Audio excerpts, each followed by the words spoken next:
Hello friends, welcome back to my YouTube channel Future Tech. और आज हम बात करने वाले हैं 65 वोट की चार्जिंग के बारे में कि आखिर जो 65 वोट की चार्जिंग आती है वो फोन को कितनी जल्दी है वो चार्ज कर देता है। तो अपने पास है realme Narzo 20 Pro जो कि आता है 65 वाट की चार्जिंग के साथ में।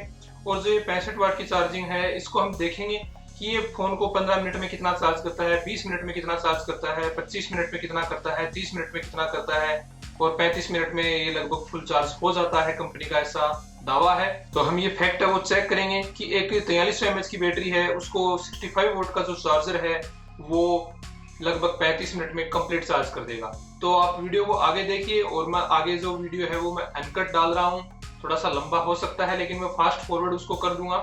तो उसमें हम देखेंगे कि एग्जैक्ट है, टाइमर चलता रहेगा कि एग्जैक्ट है वो कितनी देर के अंदर बैटरी है फुल चार्ज हो जाती है।